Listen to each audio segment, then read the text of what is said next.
how would we build a boat? We started thinking about it. At lunchtime, we saved our milk cartons. Instead of throwing them away, you can get away with a lot if you hold it down here.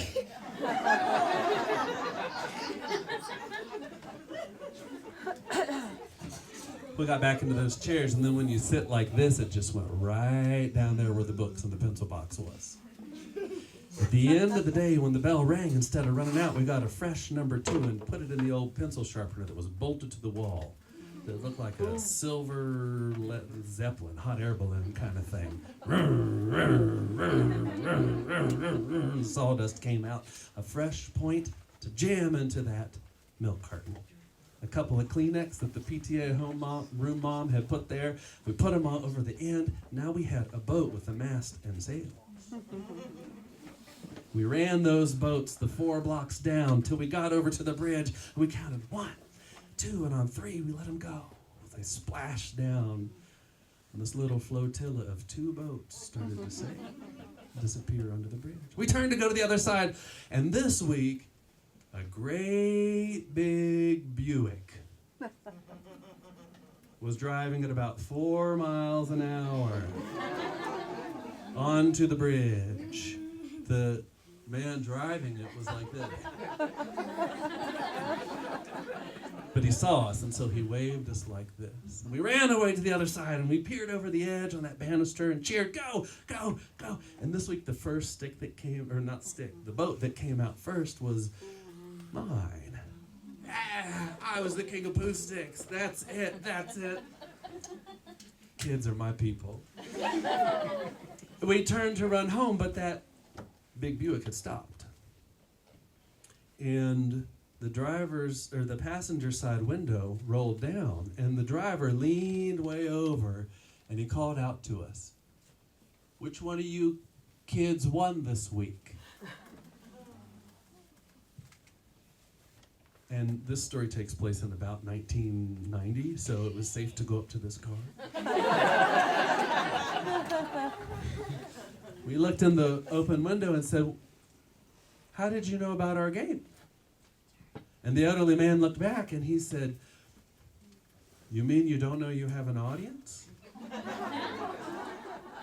And he pointed through the windshield, and we looked up that road that went to the old folks' home. It was 2 stories tall, and there in every one of the windows were all these old people looking down.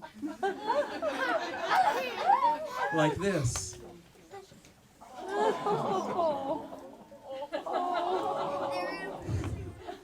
And we looked up, we kind of waved, and they kind of perked up and waved down. "So which one won?" I said, "It was me.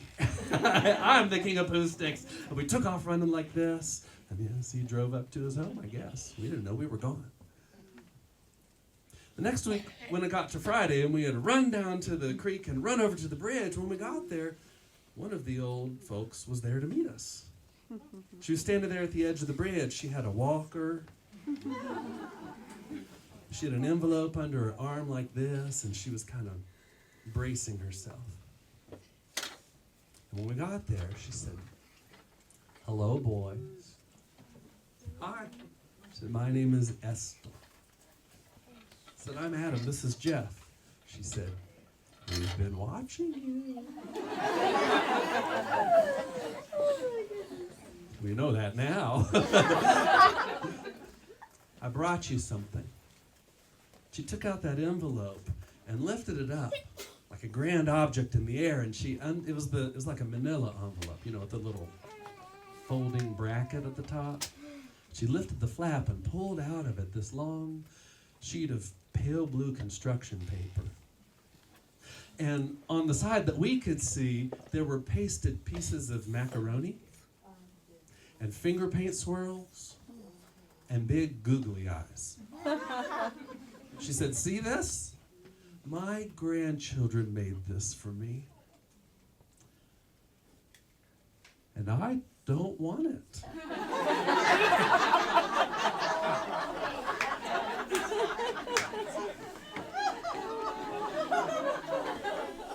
Poor grandchildren.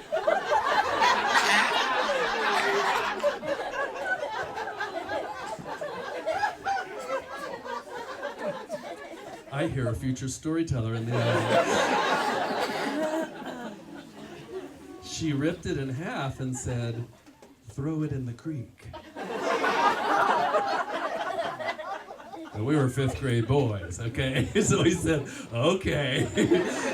So we took the papers and flung them like that on the count of 3, and they flew down as they were going. Pieces of macaroni were flying off. They landed on the water and started to float back, and those googly eyes were looking up at us. We dashed to the other side and cheered, "Go, go, go." And this week, the first one to come out was Jeff's. He said, "Yeah, I'm the king of poo sticks." And we looked up at the old folks home, and half of the old folks were Team Jeff.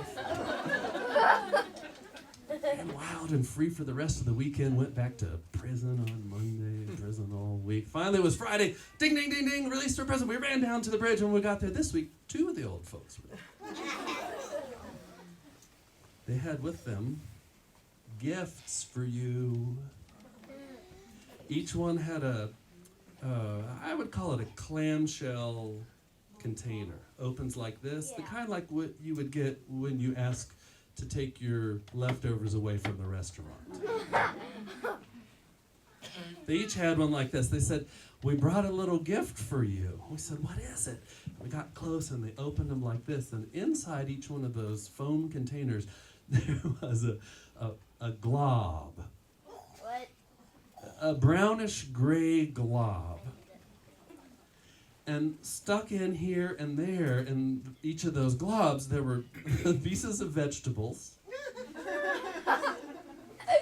and pills. "You see this?" they said. "They tried to feed this to us." Up there.